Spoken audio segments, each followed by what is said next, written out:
इतना लंबा है ये, और जो मैं चाहूँगी ये मेरे साथ वैसा ही करेगा। अब ये उसको देख करके बहुत ज़्यादा बेचैन होने लगती है और सोचने लगती है कि इसके करीब किस तरीके से जाया जाए। तो वो एक चाल चलती है, वो रात को अपने एक फार्म हाउस पर उसको लेकर के जाती है।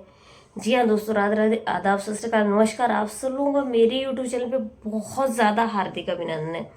आप सब लोग कैसे हो दोस्तों? आई होप आप सब लोग बहुत ही अच्छे से होंगे, स्वस्थ होंगे, मस्त होंगे। बता दें कि हमारे चैनल का नाम है डेली न्यू क्राइम स्टोरी, जहाँ पे आपको आपराधिक कहानियाँ सुनने के लिए मिलती हैं। एक ऐसी कहानियाँ जिनसे हमें कहीं ना कहीं कोई ऐसी शिक्षा मिलती है। और अगर चैनल को सब्सक्राइब नहीं किया, सब्सक्राइब कीजिए और रोज एक नई कहानी सुनने का आनंद लीजिए। तो देरी ना करते हुए आज की कहानी की शुरुआत हम छत्तीसगढ़ से करते हैं। छत्तीसगढ़ में क्या होता है कि छत्तीसगढ़ में एक लड़का होता है जो कि बहुत ज़्यादा सीधा साधा होता है, और उम्र लगभग उसकी 26 साल के आसपास होती है। लंबा चौड़ा और कद काठी भी बहुत अच्छी थी, रिष्ट पुष्ट था और बहुत ही सुंदर था, देखने में काफ़ी हैंडसम था।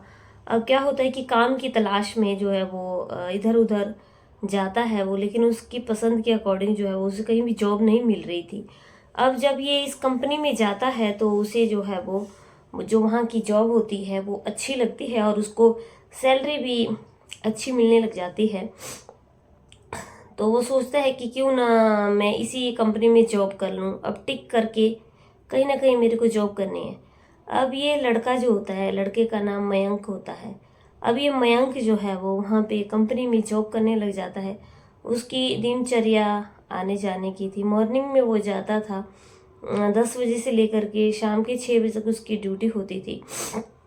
लेकिन जब वो अपने ड्यूटी पे जाता था तो ना वो किसी से बोलता था, ना किसी से कोई बात करता था, सिर्फ अपने ही वर्क में मगन रहता था और अपना वर्क करता था। और फिर अपने घर को वापिस शाम को उसने वहाँ पे एक रूम ले रखा था, और क्योंकि घर से जो है वो काफ़ी दूर था, वो जहाँ पे वो जॉब करता था, तो डेली अप डाउन नहीं कर सकता था, तो रूम पे रहता था। अब क्या होता है, जो मैनेजर होती है, जिस मैनेजर ने इसका इंटरव्यू लिया होता है, तो मैनेजर जो है वो उसकी कद काठी देख करके बहुत उसके ऊपर मोहित हो जाती है। और ये मैनेजर जो है उसका नाम प्रियंका होता है। अब प्रियंका की उम्र जो है वो 32 साल होती है। प्रियंका जो है वो इससे मयंक से बड़ी होती है। अब प्रियंका इसको देख करके काफ़ी मोहित हो जाती है। अब प्रियंका सोचती है कि ये कितना लंबा है, चौड़ा है और हैंडसम भी है। क्योंकि ये जो प्रियंका थी, इसका ये किस टाइप की थी, ये बिल्कुल अकेली थी और काफ़ी पैसे धेला इसके पास था, काफ़ी पैसों की मालकिन थी और खर्च करने में भी कोई गुरेज नहीं समझती थी। मन से जो है वो खर्च करती थी और काफ़ी इंजॉय वाली थी। इसको जिसके साथ में इंजॉय मिलता करने लग जाती थी। बड़ी बड़ी पार्टियों में जाना, बड़े बड़े होटलों में जाना, इसको जो भी अच्छा लगता, जिसके भी साथ इसका कुछ भी मन करने का मन करता, उस तरीके का जो है वो इंजॉय किया करती थी। और बातचीत करने में काफ़ी फ्रैंक थी और पैसे की भी कोई कमी नहीं थी। अब क्या था कि अभी इसने भी शादी नहीं की थी और कंपनी में ये मैनेजर होती है, काफ़ी पैसा देला होता है, तो ये मयंक को देख करके काफ़ी मोहित हो जाती है। अब ये सोचती है कि किस तरीके से मयंक से जो है वो बात की जाए। अब मयंक जो है वो मयंक को अपने जाल में किस तरीके से फंसाया जाए। अब एक दिन क्या होता है कि ये जो प्रियंका होती है, ये मयंक के पास जाती है और कहती है कि तुम्हारा काम हो गया। तो वो बोलता है कि हाँ मेरा काम हो गया। तो बोलती है कि मैं तुम्हें एक ऐसा काम देती हूँ जिसको अगर तुम कर लोगे तो तुम्हें 2 दिन की छुट्टी मिल जाएगी। तो वो बहुत ज़्यादा खुश होता है कि अच्छी बात है, मुझे छुट्टी मिल जाएगी, तो मैं काम करने के लिए मैं रेडी हूँ, लेकिन मैम बताओ क्या काम है। अब जो मैम होती है प्रियंका, वो उसको कुछ नहीं बताती है। वो कहती है कि तुम्हें मेरे साथ चलना पड़ेगा। अब ये जो मयंक होता है वो अपनी मैडम के साथ चल पड़ता है। जब ये अपनी मैडम के साथ चल पड़ता है तो ये जो मैडम होती है इसको अपनी गाड़ी में बिठा लेती है।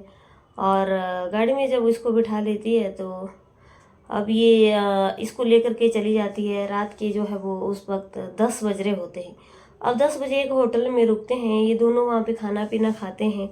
और जब ये खाना खा लेते हैं वहाँ पे, तो फिर खाना खाने के बाद फिर से वहाँ से चल पड़ते हैं। अब जहाँ पे ये लोग जाते हैं, वो घर से जो उसी जगह से जो है जहाँ पे इसकी कंपनी थी उससे 3 घंटे दूर था।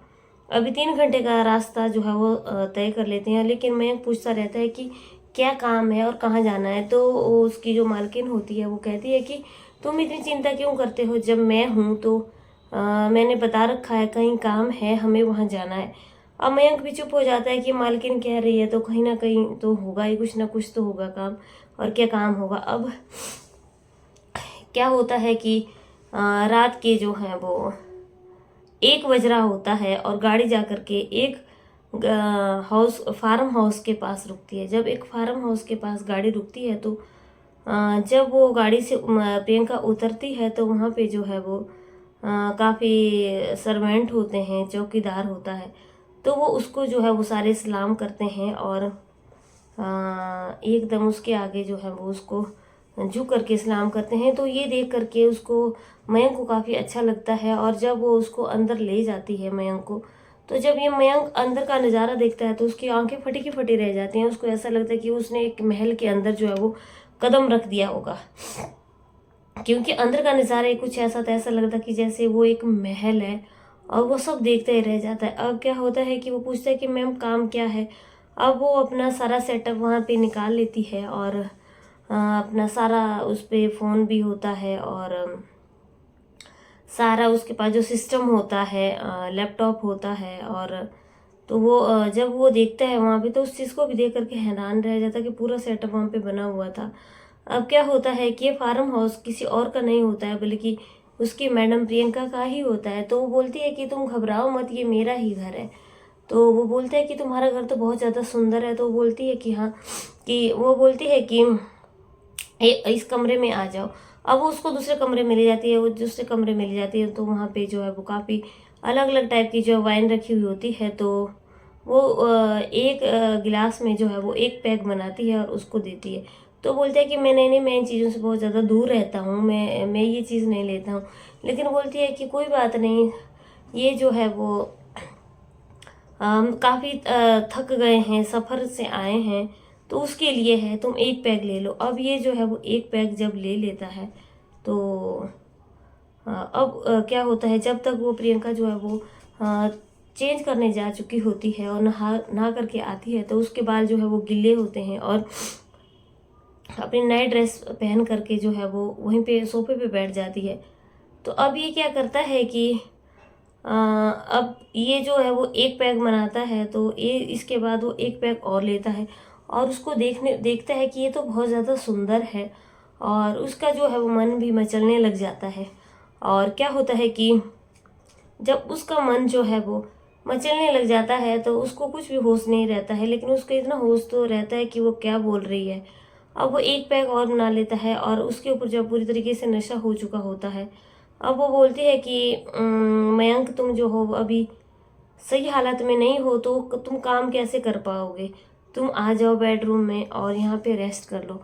और जब वो उसको सुला देती है तो वो उसको पकड़ लेता है और उनमें जो है वो एक आपस में काफ़ी वो मौज मस्ती करते हैं और बहुत ही ज़्यादा आपस में इंजॉय करते हैं। और जिस तरीके का अब इसको जो भी चाहिए होता है इसकी मैडम को, वो उससे बहुत ज़्यादा सेटिस्फाई होती है और उसे बहुत अच्छा लगता है। अब वो बहुत ज़्यादा खुश थी क्योंकि उसका काम जो था वो सिर्फ और सिर्फ टाइम पास करना था। वो हर किसी के साथ ऐसे ही टाइम पास करती है।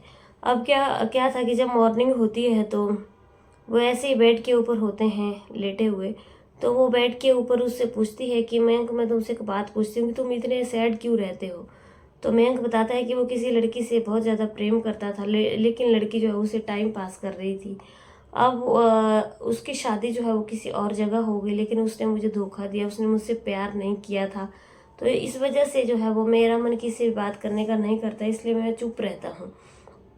हाँ, तो क्या होता है कि अब जब ये दूसरी लड़की की बात सुनती है प्रियंका, तो उसे बहुत ज़्यादा बुरा लगने लगता है, क्योंकि कहीं ना कहीं प्रियंका के दिल में उसके लिए जगह बन चुकी होती है और वो भी उससे प्रेम करने लग जाती है। अब मयंक जो है वो सोचता है कि ये बहुत पैसे दिले की मालकिन है और कोई बात नहीं, अगर हम उससे बड़ी भी है तो चलेगा, क्योंकि मुझे भी शादी करनी है और अपना घर जो है वो आगे बसाना है।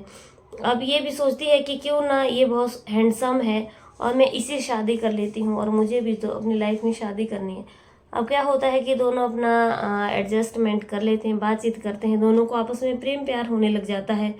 तो ये डिसीजन लेते हैं कि हम शादी जो है वो कर लेंगे, और शादी करने के बाद अपनी एक नई ज़िंदगी की शुरुआत करेंगे। तो अब ये दोनों जो है वो अपने घर में बातचीत करते हैं और ये दोनों शादी कर लेते हैं। अब मयंक जो है वो प्रियंका के साथ बहुत ज़्यादा खुश रहने लगता है, और प्रियंका जो है मयंक के साथ बहुत ज़्यादा खुश रहने लगती है। दोस्तों, इस कहानी से हमें यह सीख मिलती है कि उस लड़की ने जो है वो मयंक को ठुकरा दिया था, लेकिन मयंक की ज़िंदगी में एक और अच्छी लड़की आ गई। समय का कुछ भी पता नहीं होता है कि समय हमारा कहाँ क्या इंतज़ार कर रहा होता है, इसलिए इंसान को कभी भी अपनी ज़िंदगी में घबराना नहीं चाहिए। और मयंक की ज़िंदगी में उससे भी अच्छी लड़की लिखी थी, जो कि काफ़ी सुंदर थी, मैनेजर थी, काफ़ी पैसे की मालकिन थी। दोस्तों, उम्मीद करती हूँ आप लोगों को मेरी कहानी अच्छी लगी होगी। लाइक शेयर कमेंट करना। चैनल पर पहली बार आए होगे तो हाथ जोड़ के विनती है कि चैनल को सब्सक्राइब जरूर करना। आपका सब्सक्रिप्शन हमारे लिए बहुत ज़्यादा मोटिवेशन का काम करता है। तो दोस्तों, कल की कहानी में फिर से मिलते हैं, तब तक के लिए जय हिंद, जय भारत।